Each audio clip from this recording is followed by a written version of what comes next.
we have a newborn, and Oh, yeah, congratulations. Oh my she's goodness. gonna be 21 weeks on Monday.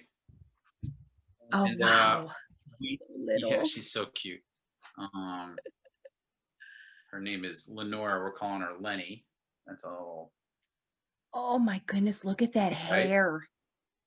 Wow, those eyes. Oh my Yeah. God. So what has that been like having a newborn during COVID?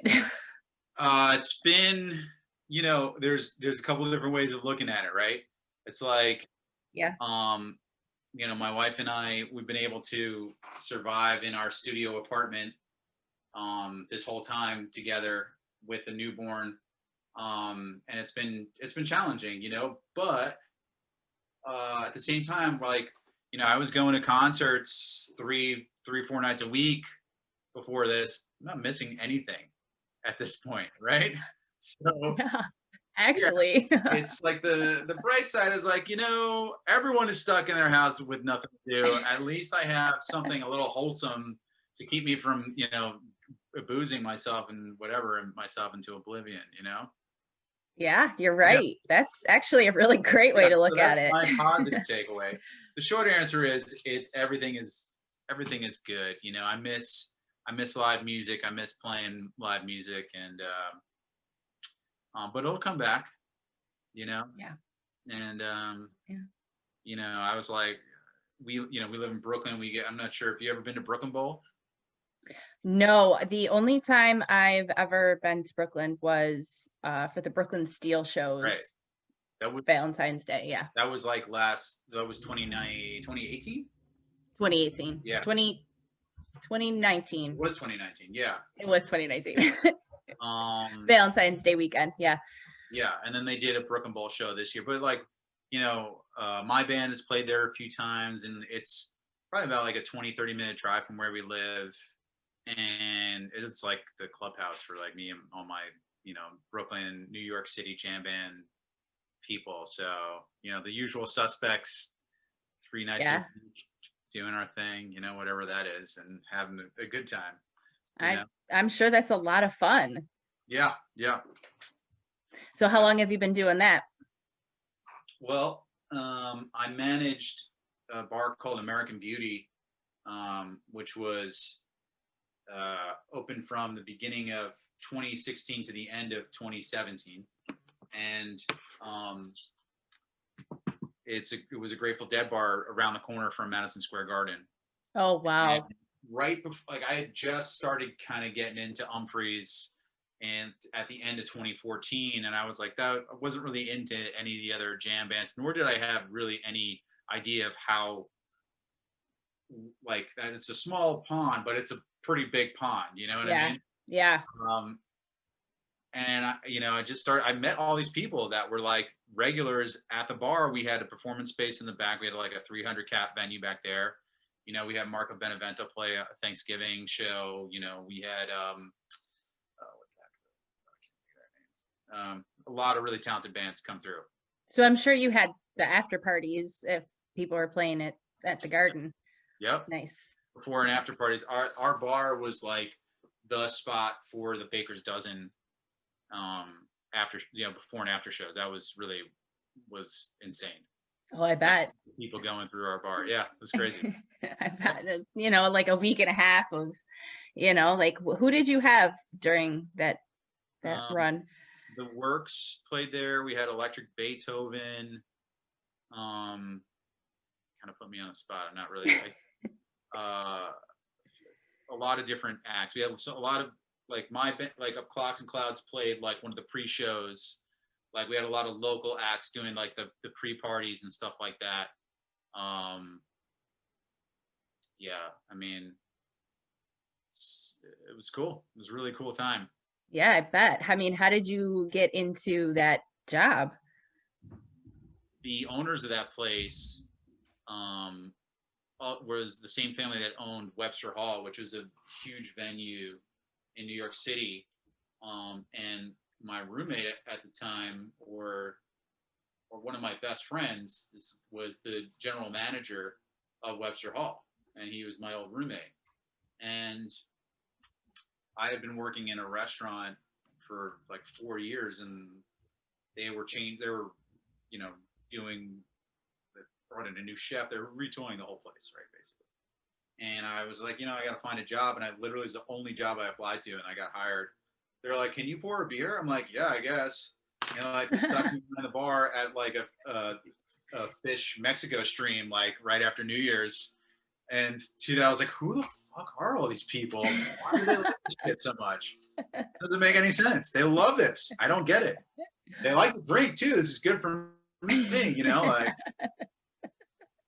And, you know, when I first started working there, it was very quiet. And, you know, by the time the place closed, it was like an institution, you know? So, and that's really, you know, Incredible. yeah. One of my buddies that I used to party there a lot, we both have newborns now. We're like, what happened to us? Staying up all night looks so different. This is a little different. Yeah, we're up all night for different reasons now, right? For sure.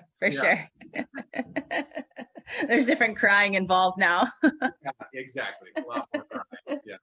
Although I'll tell you, there are times with my kids, like as they get older, I'm sure you'll be able to attest to this, that sometimes it's like taking care of the drunk friend when you're out. Sometimes that's what it's like with the kids. You're like, oh, come on, guys. See what you did? You shouldn't have taken that last shot, and now you're fucked up. Yeah. Now you don't feel good. Look at the bad choices you've made. Look, here we are again. Okay, cool. Can't take you anywhere. For sure. Yeah. Pee in their pants, everything. Yeah. Yep. Plenty of friends like that. Yeah, for sure. Me too. So let's talk about where you're from. Are you from Brooklyn? Yeah. So I'm born and raised in Brooklyn. Nice. It's kind of an interesting place to be from, as it's, you know, it was not the hipsterfied Brooklyn that I grew up in. It happened, you know, like probably in the late 90s, early 2000s when it first started to change like that. It's a very different place. You know, I'm sitting in my parents' house in Flatbush, and when in 1998 they bought this house, and within the first couple of months that I was here, I got held up at gunpoint across the street. So, you know, Brooklyn has a very, like, when I was a kid and I told people that I was from Brooklyn, they're like, yo, whoa, you have a gun? And now it's like, I tell people that I'm from Brooklyn, they're like, oh, what's your favorite cold brew coffee spot? You know, so a lot has changed in a short amount of time, you know? That's incredible, though. That's good, though. That's good to hear that it's made a positive change. Yeah. Look, you know, the people that have been here their whole lives, they'll have different opinions on that. I think it's mostly positive change, you know. Pretty privileged to live here and who have grown up here. The property value has gone up in like tenfold since we bought this house, and my family, that is, you know. And wow. Yeah, but it's also like a really cool place to grow up because literally everything was here, as you know. So you know, I was always riding the subway into the city with my parents when I was a little kid, and then with my friends when I was a teenager, you know, going and doing things on my own, you know, and then just having access to music and, you know, all different stuff, so all the museums and theater and stuff like that. It's a really cool place to grow up. And I wouldn't have changed that for anything.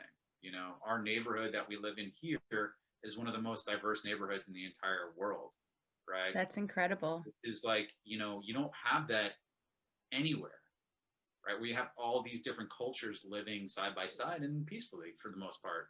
Yeah. So I went to college down in North Carolina in Winston-Salem, and it was not like that.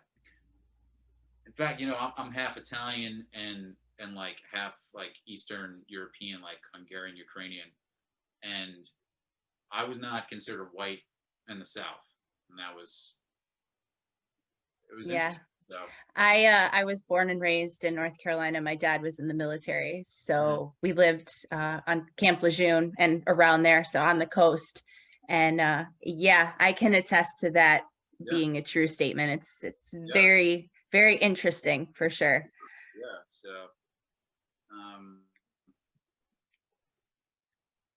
very cool. You know, So I learned a lot from that experience, and Yeah, I'm sure you did. Perspective, yeah. So what did you go to college for? Actually, I wanted to be an actor years ago. Okay. I went to a very difficult to get into acting conservatory at North Carolina School of the Arts, and did not really have a positive experience there. When I went to high school, like I would play. I like my senior year, I was in my schedule was like I had 3 music classes, economics, and gym, and then I was in the high school plays like in the afternoons, right? I would like go hang out. I play guitar and bass all day. I'd like go to gym class and like and then I'd go be the actor of the school, right? When I got to this school, it was not. I didn't have any of that. I didn't have music. I think was what it came down to. I didn't have that aspect, and it was a much smaller thing. And being in my late teens, early 20s is a kind of a difficult time for me. Transitioning from you know being an adolescent into a young adult was not easy for me, at least. I don't. It's probably not easy for a lot of people. I don't think it's easy for anybody, honestly. Like, Yeah. I think it's awkward for everyone. Yeah. So that being said, I wound up finishing, and um, several of my classmates are in films and television and stuff like that. So That's like we were watching television. I think, oh, I went to college with that guy, or oh, that's so and so. Like, that's but cool. I graduated, and I came home back to where I grew up in Brooklyn, and my brothers. I have 2 younger brothers who are twins, who are also musicians, and they're actually they've been in the band for basically for all of 2019. It was of Clocks and Clouds was with my brothers. Oh, And nice. yeah, so that's the drummer and the lead guitarist are on the recordings that you've heard, and at least the Live at Night Lights and the Brooklyn Bowl recording are my brothers on that. Nice. And they were like, hey, well, we're writing some songs. I was like, I'm writing some songs too. And we started playing in a band, in New York City. They were in high school. I was like in my early 20s. We had no idea what we were doing, but we were playing venues in the Village and stuff like that. And I like when I got to be sort of towards my late 20s, I decided I wasn't going to do anything else besides pursue music. That's very cool. Yeah. So talk about growing up in Brooklyn and how that influenced you musically. I mean, when I was a kid, like, so my parents, my dad specifically, had like a bunch of a pretty eclectic classic rock vinyl, like Dire Straits, like Chuck Berry, like guitar driven stuff was like my jam. And when I was like 3 years old, I made a guitar in my preschool out of wood and rubber bands. Like I made it, right? And I used to pretend when I was a kid that I was playing in a band and like running around my living room. Like it was all I wanted to do, right? And and then I started turning into kind of a punk rock, like stoner teen. And like my first concert was Primus at Nassau Coliseum in 1994. And Pretty decent for a show. pretty sweet. I don't remember a lot of it because I have no idea what the hell was going on, right? I'm 12 years old. Yeah. And, Metallica filmed a music video on our block when I was 16 here. So I met the band. It was like, growing up here, all that stuff happening around you as a kid, you just feel like it's supposed to happen to you, right? Yeah. Yeah. Like, and I was like, yeah, obviously, like this is what's going on, right? And I just went to CBGBs when I was a kid and seen some hardcore and punk and stuff like that there. And like, there was this band called Candiria that I was like really into. That was like, if you like the heavy Umphrey stuff, like I'll show you some stuff. It's like a little abrasive, but really nerdy mathematic, like prog metal, right? I'll give it a shot. Super into for a while. And they also had like jazz tracks on their album and hip hop on their album. So it was like, I guess I've come from like an urban feel, right? So know, sometimes when Umphrey plays those like country style songs, I just kind of tune out a little bit. But you know, I understand. I understand. You know, Yeah, but yeah. So just having access to all that, I think, it was awesome, man. Just like I bet. being 16, 17 years old, getting on the subway, going into Manhattan and going into these places and be able to smoke in these places. People were smoking pot and just whatever. It was a Yeah. scene. It was cool. Yeah. So, I mean, you were messing around and being a little kid with a guitar, but when did you seriously know that you wanted to play guitar, and what was it that drove you there instead of another instrument? Well, you know, I've had an interesting relationship with the guitar, right? So I started playing when I was 12 years old, and I still don't consider myself to be an extremely gifted player, right? And I've gone through peaks and valleys with the instrument, right?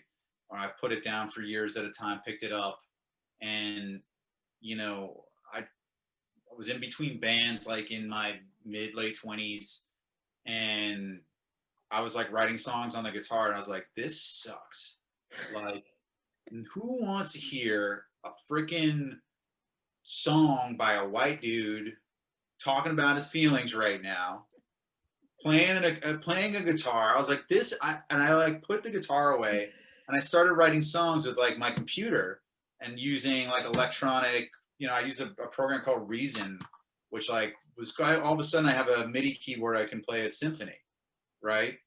So I sort of went down that road, and then it wasn't until uh,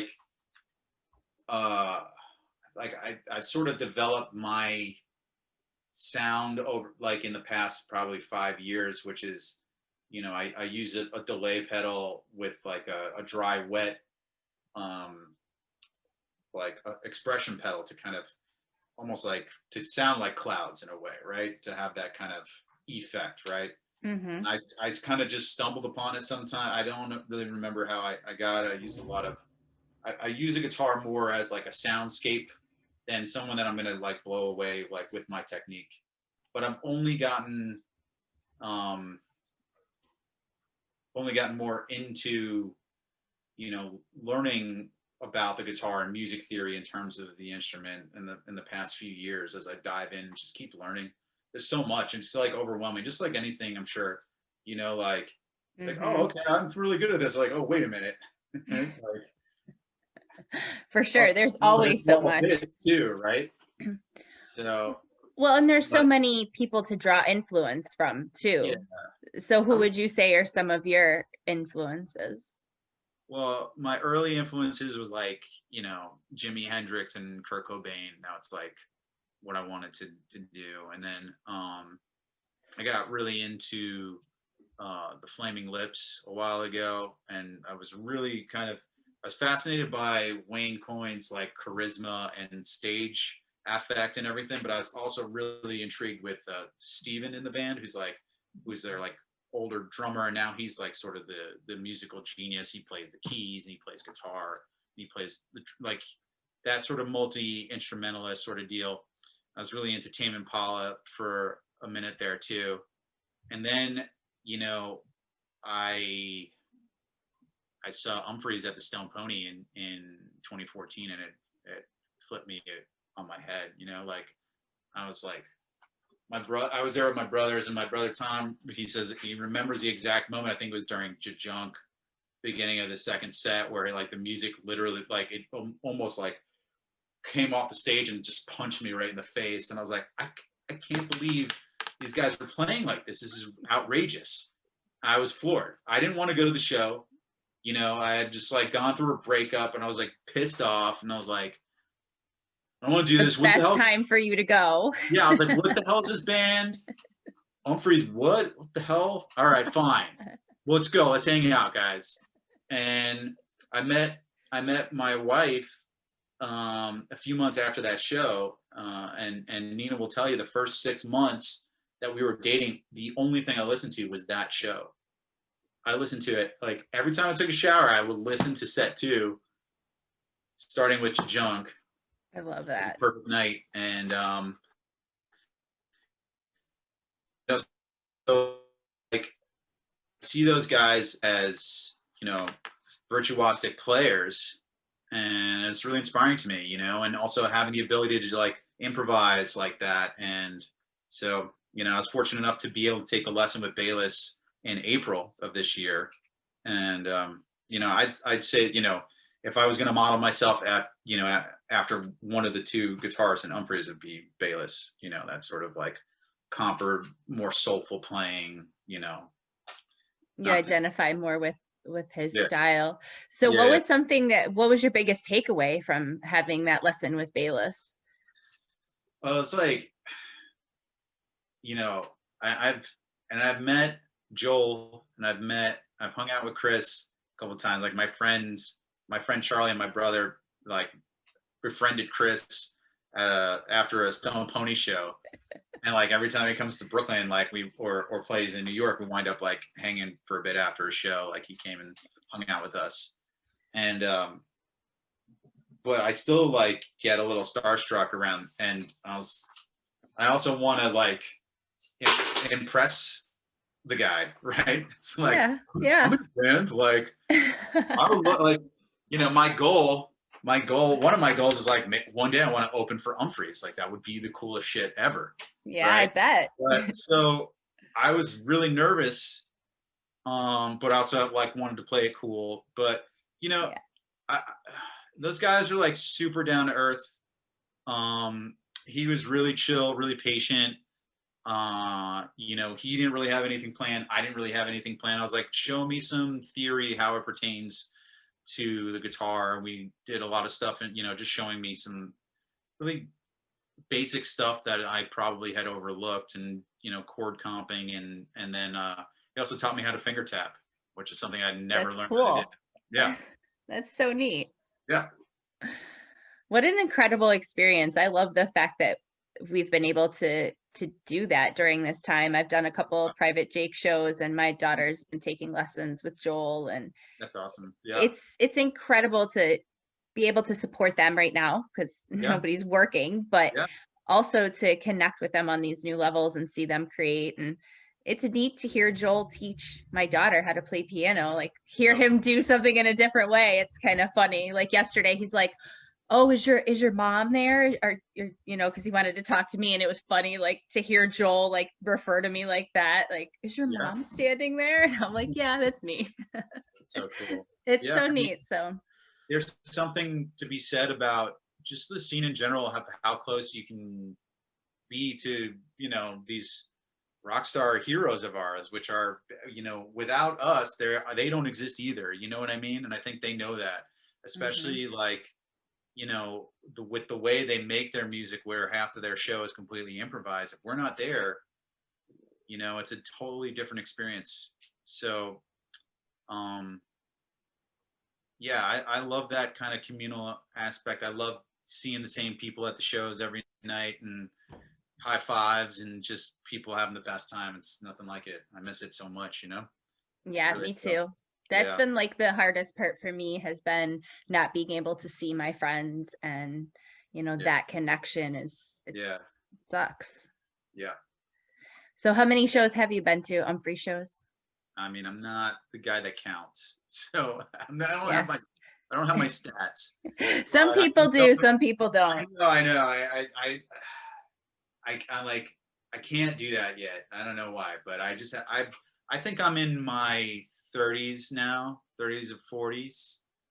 Nice. So, Nice. you know, pretty much any show local between here and Philly I've been to in the past 6 years, and did 2017 Red Rocks, I think.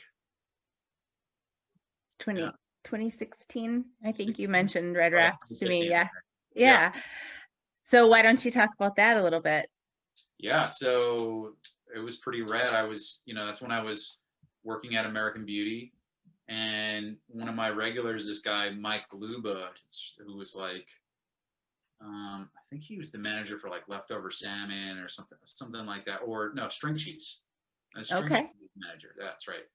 And he lived across the street with his wife, and he would come in every now and then. He'd have like do like little business meetings at the bar. Super chill guy, you know. Always had a good relationship with him, and I had bought tickets to go to Red Rocks the night before. I had come into work that day, and I was glowing. I was like, "Yeah, I'm super stoked, Mike. Just got tickets out to. I just booked a flight out to Colorado. I'm going to Red Rocks." And he's like, "Oh, do you need tickets?" I was like, "What?" He goes, "Yeah, I know their manager," and he hooked me up with Vince Lewinsky out there, and they upgraded our tickets to VIP for all 3 nights, and so we're hanging out like with the band's people. And I didn't realize the first night, but the second night we realized we could actually just go backstage after the show with our passes. So That's incredible. You're like, oh, okay. this is fucking cool. Like, I'm you know, I went out there with my wife, who wasn't my wife at the time, but and my brother and his girlfriend at the time, and you know, like, I can't believe that I'm here after just like I was like, all right, what is this? And all of a sudden I'm fully submerged, you know, in it, and met some of my best friends out of that trip there as well, you know. That's So incredible. yeah, I love that. fun. What a cool place. Yeah, for sure. Yeah. So besides Red Rocks, what are a couple of your other favorite venues you've seen them at? You know, I do love seeing them at the Beacon Theater a little bit, you know, even though there's not a lot of space, but I just think I love that room. I think it's great, and they look great in that room. And the Stone Pony for me, and that's like, you know, that's my favorite show of the year, generally speaking. It's just like, I know like all my people go there, right? We usually spend the day on the beach, right? Nice. Almost always great weather. And then the venue is like, you're right there. Like the boardwalk is right behind you, and then there's the ocean. Occasionally go skinny dipping after the show, you know, and the right. Depending on how you're feeling. Depending on how, you know, what they encore with, you know. So. And they always throw it down there. So, I mean, what an incredible place for you to get a first show. It was unbelievable. Yeah. And I was sort of like chasing the dragon after that, you know. There's like, you know, and it took me a long time to just realize that I had to let go and just let them do what they do and just soak it all in, you know? Yeah. Yeah. So what or how has Umphrey's inspired you as a musician? Well, I mean,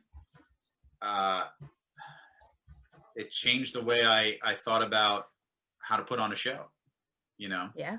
Like, you know, so many bands, you know, there's, you know, in New York City that is pop punk or whatever, synth stuff, and, you know, everyone's like cool and like good looking, and it's like, you know what, like, we're just here to like throw it down. We're going to change our setup a little bit every night. We're going to give ourselves space to, you know, improvise and see what happens every time we get on stage. And that to me is like really exciting. Otherwise it just sort of becomes like karaoke in a way, right? You're just doing the same show every night. Like, it's just not exciting. And so getting on stage and not knowing what's going to happen is really cool. Part of the fun. Really cool. And you have to really listen. Yeah, it keeps your muscles and your tools sharp, you know. It keeps you like in tune and on your toes. And then also just sort of writing songs with more kind of prog elements to it, right? Like not being stuck in a genre, which is something that I really like about, you know, Umphrey's, you know, that they had like multiple genres across one song, and it works, right? So, you know, like our song "Worst Looks" sort of starts out almost like a Chili Pepper song and turns into like this, I don't know, like almost Tool-esque, like heavy outro thing, you know, like, so that sort of thing. It's been inspiring to me. Yeah, that was definitely one of the tracks that I really, really liked. Thank you. Yeah. So you talked about your dream one day opening up for Umphrey's. So if you could sit in with them, what tune would you play? I would probably do "In the Kitchen." even though like I could play through that without screwing it up. Like my favorite song, like if I could like play bridgeless flawlessly, it would be bridgeless, but I would definitely fuck it up. So I think I can pull off In the Kitchen with them and croon a little bit, maybe take a verse, you know? Yeah, So I like it. I like yeah, it. yeah. I think you I could mean, pull it off. I think you could pull off bridgeless though too. yeah, I gotta work on that one. I can play most of it, but it's fucking hard. Yeah. All right, well, yeah. let's talk about yeah. so let's talk about your band of Clocks and Clouds. Yep. So when did you guys form? So, you know, I sort of touched on it a little bit earlier when I was, you know, when I started writing songs for this, it was all came out of like, you know, some electronic tracks that I wrote. And I was like, oh, I wrote all these things and let me turn it into an album. And I like worked on it with a friend of mine who was like, he used to mix the audio for like Dora the Explorer and Go Diego Go. Remember that show? Right?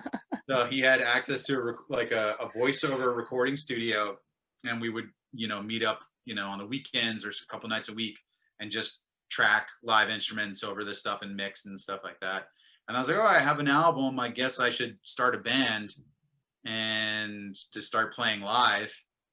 And, you know, I met my first drummer, this guy Ross, seeing him play another show. I was like, when I get into stuff, I obsess over it. So I was like, who's playing in bands here? And I was always going out and trying to meet people. And I saw him play, and you know, I asked him if after he was playing, if he knew any drummers, and he was like, yeah, me.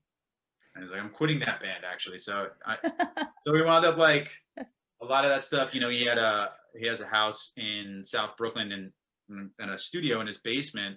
And I get there, and his house is covered in clocks. Like his aunt that owned the house before she passed, like had an obsession with clocks. So there are little like cuckoo clocks and random clocks all around his house. I was like, this is really kind of weird, huh?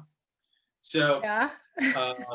So, you know, I started writing stuff, and then it's like I wrote that song "What You Need," which sort of like was like a rebranding moment for us, where I was all of a sudden people were hearing that song and like, oh, this is really good, right? Like it's got like this pop feel. We got played on the radio in the UK, and we shot a music video for it and stuff like that. And you know, there's a lot of stuff, and we recorded that album, the two of us, in his basement, you know, over the course of like probably 6 months to a year, and just recorded everything ourselves.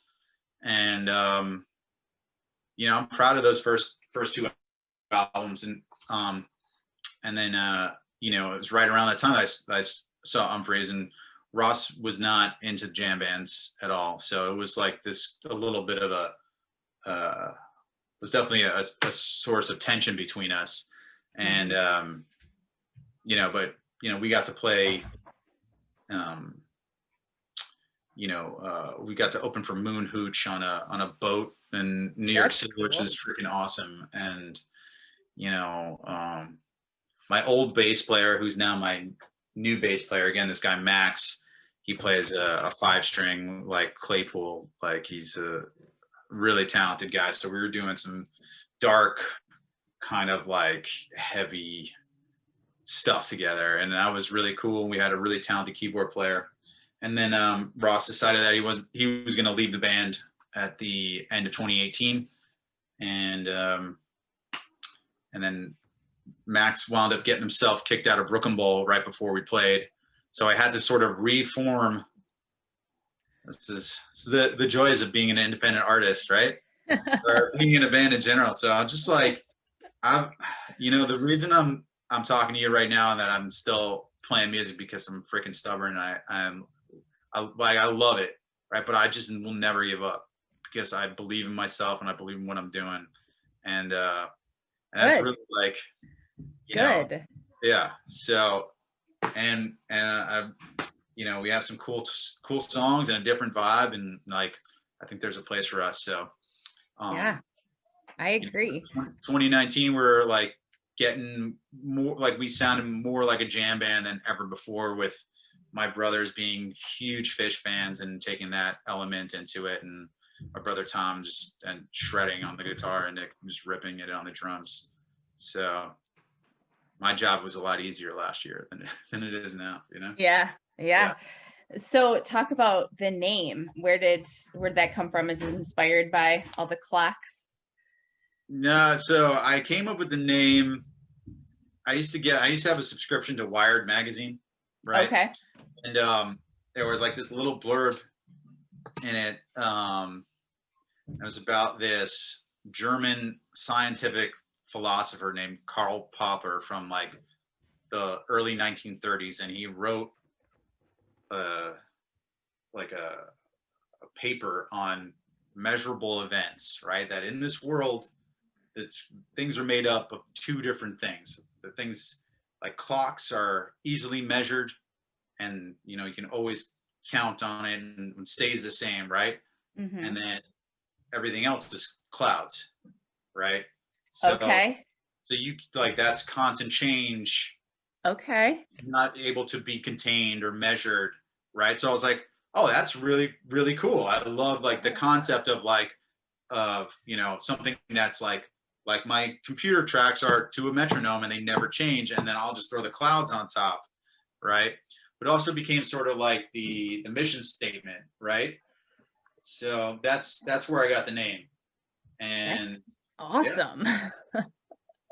And that's such a cool like analogy too to even think about. Like that's yeah, incredible.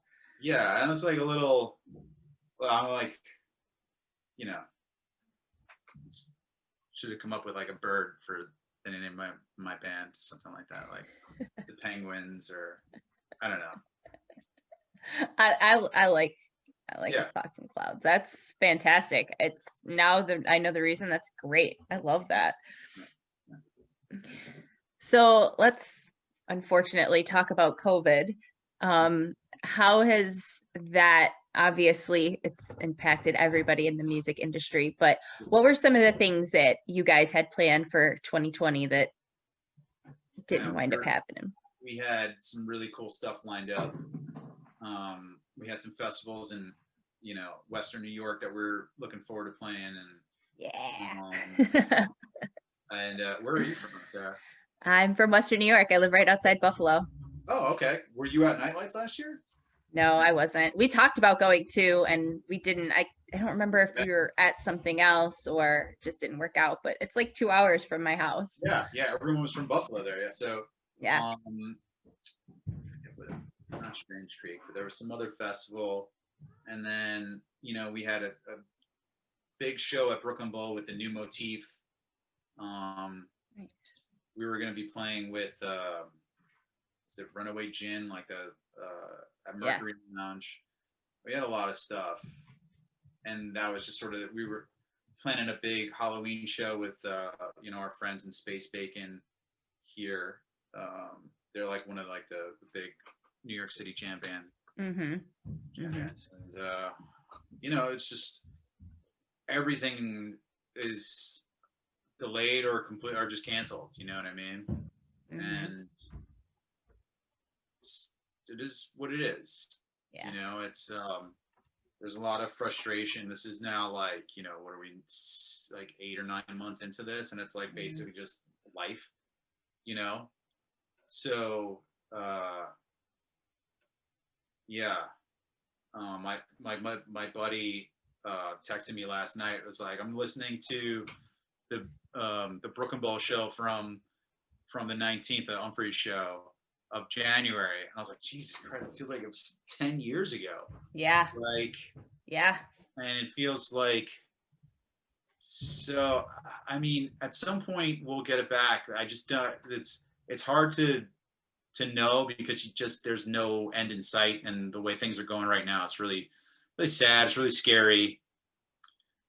But we'll get through. Music will be back, and it'll be different than it was, but it'll be better. And, we'll maybe appreciate all those nights a little bit more than we did. Yeah. And yeah, but there was a lot of stuff that we had planned, and we talked about maybe even going out to Boondocks and recording out there. Nice. Yeah. That would be an incredible experience. It's one of Yeah. my favorite places, and it's an amazing place to create. So hopefully that happens for you. Yeah, I'd like to get out there sometime. Yeah. I've been focused on being a dad, and I work for a solar company, so been really busy with work, as but like really the only thing missing from my life is that music right now. Yeah.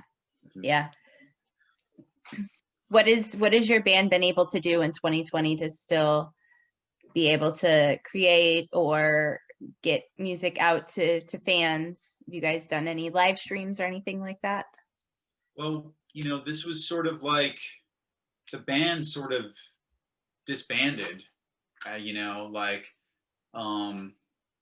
My brothers are sort of doing their own thing right now. Our bass player moved down to Maryland indefinitely, right? So there was a lot of, and there still is some unknown stuff happening, and as far as what the future holds. But I wanted to release that live album because I thought it like bookended that time, right? So now I'm working with my old bass player Max, and reviving some of the like more proggy stuff that only he can play on the bass because of his style, and the stuff that we wrote together that was never recorded. And we're looking to record that stuff over this winter, and then we're getting together once or twice a week in my rehearsal space here in Brooklyn. Yeah, I mean, if I don't, I feel like Jack Nicholson from The Shining sometimes. Like if I don't get out there and do that like once or twice a week, I fucking lose it. So Yeah. It's really, really, it's good and healthy for everybody in my family that I'm doing that. And the music is cool. I'll send you some recordings of that stuff. Yeah, please do. I'll definitely listen to it. That'd be super awesome. Yeah, but it's been a really challenging year. Yeah. But like I said, I'm not done, and I'm not giving up. We'll be back when the time is right, and we'll be a force to be reckoned with. So I love that. Yeah. So let's talk about the release from Nightlights Music Festival in 2019. And you mentioned a little bit ago, it's in New York. It's in Sherman, New York, which is like Right. 2 hours from me in Buffalo. Yeah. So is that the first music festival you ever played? So we played Disc Jam Festival. Okay. I played that twice in 2018 and 2019. And so like in 2018 we were playing Disc Jam, was like Saturday at like 2:00, and we're starting to like load our gear onto the stage, and this guy shows up and he's like, "Hey, I'm Eli." I'm like, "Yeah." He's like, "I'm sitting in with you guys." I'm like, "What?" He's like, "It's Eli Winderman from Dopapod." And I hadn't realized that on our rider you could choose like any of the artists at large to come and sit in with you, right? And I just was like, "Oh, I'll pick Eli. I love Dopapod." Like, but I didn't even like, I was like nervous, and I didn't realize who he was at the time. Mm-hmm. And so, but we wound up doing a song with him, which is rad. Yeah. And then, we got to do a jam with Rob Compa this year. So I really, really respect those dudes a lot. They're tremendous musicians, and Dopapod is sick. So Yeah. What an awesome experience. Yeah, it's pretty cool. And we warmed up that stage, and Girl Talk closed it out that night, and it was wild to just be a part of that. It was a really, really fun weekend. And you work hard for so long and you have these little moments where you're like, oh wow, like where I am compared to what I was doing before, you know? You're like, this is actually like, I'm actually getting somewhere here. Yeah. Awesome. Yeah, it's pretty cool. Yeah. Sure. And you know, I like Nightlights released like the video of our set, and I was like, because I didn't have the audio and I saw the video, I was like, the audio's like, we sounded pretty freaking good. Yeah. Good stuff happening here. So Yeah. I sent it over to my boy Ernie, and I was like, Ernie, make this sound less shitty. And he did. And that's what he does. And it's like, here you go. It's less shitty now. Good job. It's good to have somebody like that. Yeah. No, Ernie, I don't want to butcher his last name, but yeah, he's a brilliant mastering artist. And yeah, he took that audio, he made it sound clean and boosted some things. And I was like, you know what, let's release this thing. Let's send it over. You know, we got a nice little write up in Live for Live Music, and Nice. you know, just want to keep releasing stuff, and you know, it's a good time to be cultivating and stuff. And For sure. But also an extremely difficult time to be an independent artist. So I really appreciate you listening to my music first and foremost, and then offering me this opportunity to speak with you. Of course. I'm so happy that, you know, we were able to make it happen and have you on. I'm grateful now. Personally, I'm grateful for my show now to give me an outlet creatively.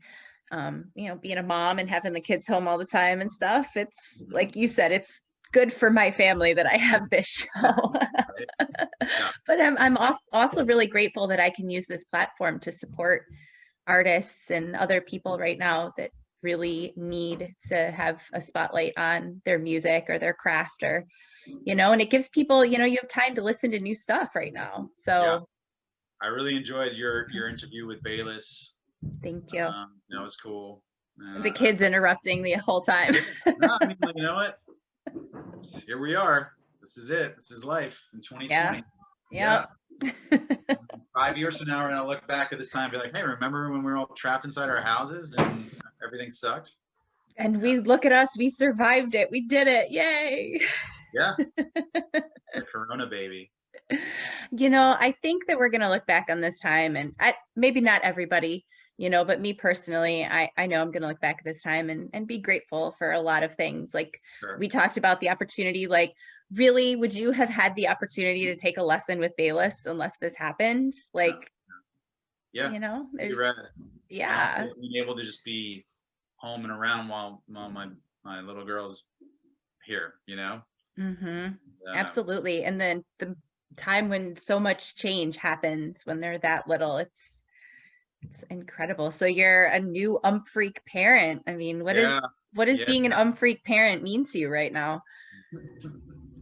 I'm looking forward to ruining my child's life with my poor music taste. Well, my youngest is 5 and he's been to 15 shows already, and he's a little addicted too. Yeah, we take him everywhere with us. That's all. He likes it. He loves it. His name is Brendan. He's named after Bayless. Yeah. And he got to meet him when he was like 6 months old. I have a picture of the two of them. So my wife is not quite an umphreak like I am. She loves, every time she goes to the show, she loves it, right? Like, nice. Thank God.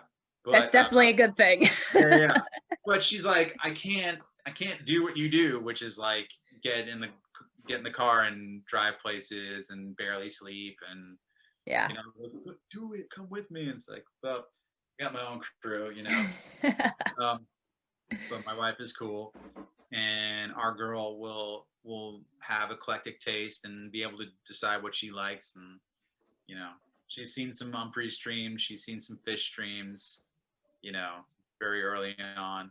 She was like, my wife was pregnant when we went to see Tool. So nice. You know, she's already been to a couple of shows like in utero. So hey, it counts. It counts.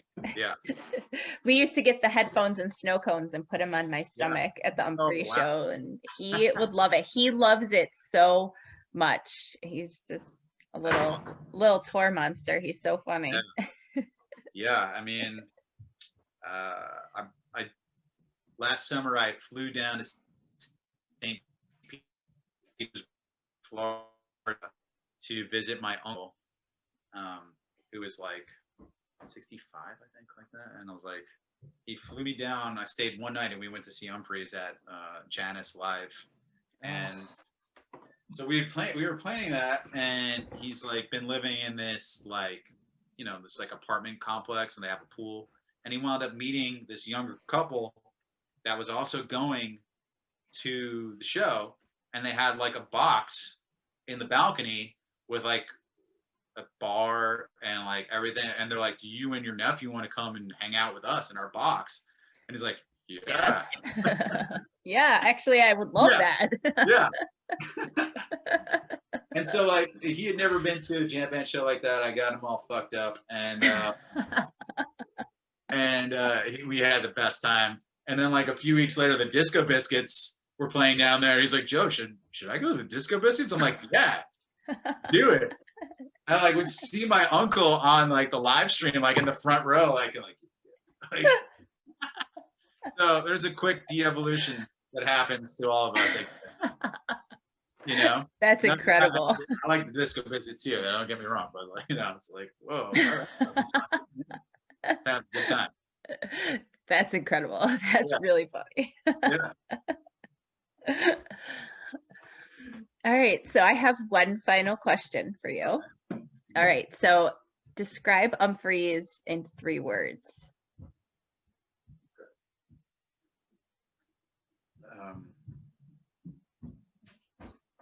Wow, let me think. I want to say like dark. Okay. Huge. That's a good one.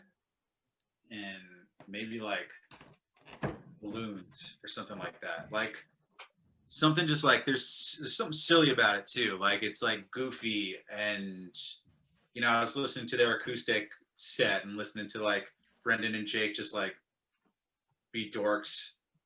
You know? Yeah. Yeah. They just don't take themselves too seriously. Yeah. It's great. I always, my favorite thing to do is go to an Umphrey show, and just I love when it gets heavy and dark and weird, and it's a lot of fun. It's a lot. Yeah. Of fun. I met some of my best friends at Umphrey shows. My buddy Oliver, I met him at Oliver Burkett. If you hear this, and talk about our first night together, buddy. And was at Peach Music Fest, I think, like 2017, 2018. And me and my brother and my friend were looking for our friend Kenny. We had his chair and his phone, and he was off somewhere, right? So like Umphrey's had played like a 2 o'clock set, and they were gonna play like a midnight set. Like it was the longest set break of all time, right? And we go down to the pavilion area, and lo and behold, there's Kenny. We return his stuff to him. He's thrilled. And he's like, hey, meet Oliver. I'm like, hey, Oliver, what's up? Do you like Umphrey's? And he's like, I love Umphrey's. And I'm like, me too. It was like, it's like the scene in Step Brothers. Like, did we just become best friends? You want to do karate in garage? It's like that. I've definitely met a lot of my really close Umphrey's friends the same way. Yeah. It's like, okay, cool. Let's like do this then, right? Yeah. I've had an encounter in a grocery store because of a hat I was wearing like that before too. The girl was like, does that hat say Umphrey's Mcgee on it? And I'm like, yeah. She's like, oh my God. I love this. We're like by the milk, and all these old people are looking at us all weird. Got your milk right here. Nice. Yeah, it's funny, you know. It's like you tell people that have never heard of the band what your favorite band is, and like, oh, okay. Yeah, they're expecting something that they've heard of before. Yeah. What do you want me to say? Seal? Like, who's your favorite band? The Rolling Stones? You loser. Sorry. No, it's true though. It's so Yeah. true. They always like people will ask you and then you tell them and they're almost like offended in a They're way. like, They're like, okay, "Oh, I don't know what that means, so I'm not gonna ask you any more questions about it. what are those words you're Yeah, saying?" yeah. That's it. So here I am, you know, in my late 30s, addicted to jam bands. So, yeah, I'm yeah, okay. I'm totally okay with it. yeah, yeah. There I'm are worse things I could be into. absolutely. I'm having serious withdrawals right now, though. So you gotta, Well, that Private Jake show certainly satisfies the itch for sure. So I recommend you do one of those all because right, it's fair enough, amazing. They're fair awesome. enough. When I spoke with Jake outside of Brooklyn Steel a couple winters ago, right? I ran into him at the end of the second night, I believe, and you know, I was like, Jake, like, you're the man, like, and then he just like he I think I asked him like what he thought of the show. And he's like, "Oh, I thought it was great," and he just talked about how the harmonic structure from start to finish, how they like, changed the chords and the keys to follow some sort of structure. And I was talking to him, and like I've always known that he's extremely gifted, obviously, but I'm like, wow, you are fucking out of your mind. You're like the way you see the world completely differently than I do. This is Yeah. incredible. Oh Yeah. yeah. Oh Yeah. yeah. Yeah. It's Great. it's incredible when you are doing those shows and I mean he's in Boondock creating and yeah, he's got a map, but he's going to go off on a side trip here and Yeah. it's just incredible to watch him in those moments. Yeah. Just you're like holy shit, like Yeah. watching this master create art like that. It's an That's incredible ridiculous. thing. Yeah. Yeah. And I told Bayless at my guitar lesson that I'd hung out with Chris. And he goes, "Oh yeah, was he super awkward?" I was like, "No, now that you mention it, it's a little awkward, but nice guy." That's hilarious. So, yeah, all good stuff. Awesome. Well, is there anything else that maybe I didn't touch on you wanted to make sure we included? No, I think this was great. For anyone that's listening, I appreciate, if you guys find some time to listen to my music, I'd be very grateful for that. We got some cool stuff on, all the streaming platforms. It's of Clocks and Clouds, and got this new live release with some extended jams on there. There's a couple of like 15-minute tracks. So, if you're looking for something new that's sort of inspired, give us a spin and find me on Facebook or whatever. Look forward to meeting you guys in the future if I haven't met you yet. Yeah, I'm excited to meet you when we can, and certainly if your band is ever in the Buffalo area, please hit me up for sure. I'd love to come see you guys play anyways, but Yeah. promote the shit out of you guys coming Try here. to make it easier for you. Yeah. All right. Well, this was incredible. I'm so grateful that we were finally able to chat. Yeah. Thanks, Sarah. I really appreciate it. It's nice meeting you. And Yeah, it's nice meeting let you me too. know if you need anything from me. All right. I absolutely will. If you're Thank down you in for New your York time. City, definitely hit me up. I will for sure. I will. All right. Well, Take care.